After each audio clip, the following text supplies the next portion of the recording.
এনসিপির নাসিরউদ্দিন পাটোয়ারি আপনি চিনেন, তিনি বেশ কিছু মন্তব্য করেছে বিএনপির শীর্ষ নেতৃবৃন্দকে নিয়ে, যেটা নিয়ে খুবই সবাই হতাশ এবং সমালোচনাও করছে।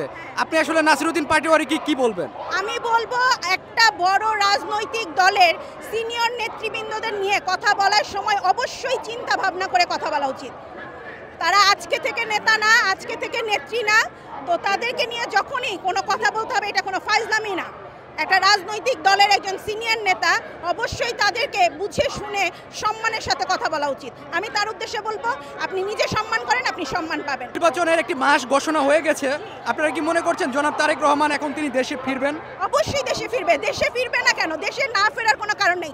এই দেশ তার, এই দেশের সে মানে এই দেশে তার বাবার, এখানে তার বাবার মানে কি বলবো, তার সমস্ত অস্তিত্ব, তার মায়ের সমস্ত অস্তিত্ব, তার শৈশব সব কিছু, তার দেশটা তার।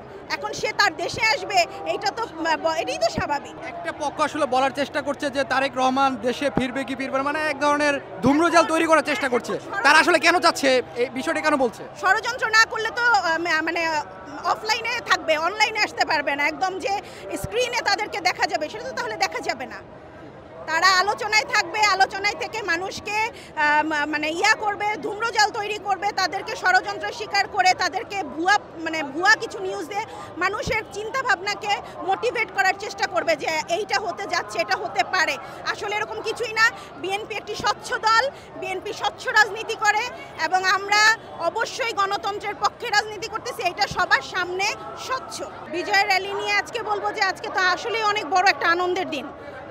কারণ হচ্ছে আজকে যেমন আমাদের শোকের দিন, সেরকমই আমাদের একটা আনন্দের দিন। কারণ হচ্ছে 5ই আগস্টে আমরা যেই ছোট ভাই বোনদেরকে আমরা হারাইছি, যেইভাবে তারা দেশের জন্য, ছাত্র জনতা যেভাবে রাজপথে নেমে গেছিল, এটা আমাদের জন্য এবং বিএনপির বিশেষ করে যে পরিমাণ ইনভলভমেন্ট ছিল, আমাদের হিসাব মতো প্রায় 200+ আমাদের নেতাকর্মী মারা গেছে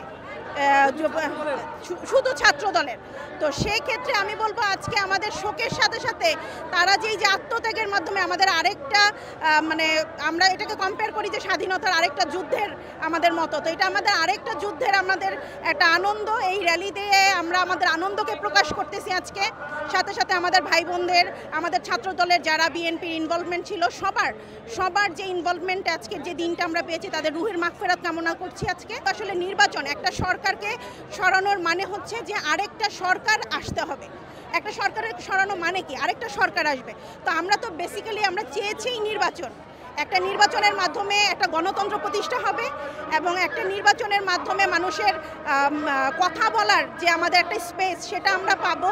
তো এইটার মাধ্যমে আমরা তো অসম্ভব রকম খুশি যে আমাদের এখনকার সরকার আমাদের এই অ্যানাউন্সটা করেছে যে 12ই ফেব্রুয়ারিতে আমাদের নির্বাচন হবে।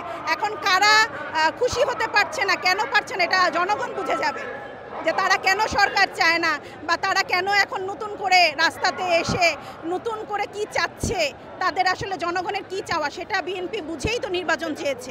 এই 6 আগস্টকে ঘিরে আওয়ামী লীগকে উদ্দেশ্য করে কি আপনাদের কোনো বার্তা আছে কিনা? কোনো বার্তা নাই, কারণ একটা নিষিদ্ধ দলের জন্য কোনো বার্তা থাকতে পারে না। উনি তো নিষিদ্ধই। যে এতটা 17 বছর আমরা কি 1952 সালে ভাষার জন্য যুদ্ধ করেছি, আর 1971 সালে দেশকে রক্ষা করার জন্য, সার্বভৌমত্বকে রক্ষা করার জন্য যুদ্ধ করেছি। তো আমাদের এই 17 বছর বাকরুদ্ধ ছিলাম, আমরা কিছু বলতে পারি নাই, আমরা রাস্তায় নিরাপদে চলতে পারি নাই। আমরা যখনই একটা টক শোতে কোনো কথা বলেছে, যে পরিমাণ হামলা মামলা, ইভেন যে পরিমাণ আমরা নির্যাতনের শিকার হয়েছি, তো সেটার জন্য আমি বলবো যে তাদের জন্য বার্তা একটাই যে আপনারা যা করেছেন আর যা করছেন সেটা থেকে নিজেদেরকে সরিয়ে রাখুন এবং দেশের স্বার্থে, জনগণের স্বার্থে বিএনপিকে কালো করবেন না। বিএনপি সবসময় জনগণের কথা বলেছে, এখনও তারা লড়ে যাচ্ছে। 17 বছর তারা নির্যাতিত হওয়ার পরেও মাঠে নামে, এইটা তো অসম্ভব রকম একটা সাহসিকতার পরিচয়। আমরা বিএনপি, আমি খুব গর্ব করি বিএনপিকে নিয়ে, কারণ আমি এই দলের একজন কর্মী। আলহামদুলিল্লাহ বিএনপি আসবে, সবার সাপোর্ট নিয়ে ইনশাল্লাহ আসবে।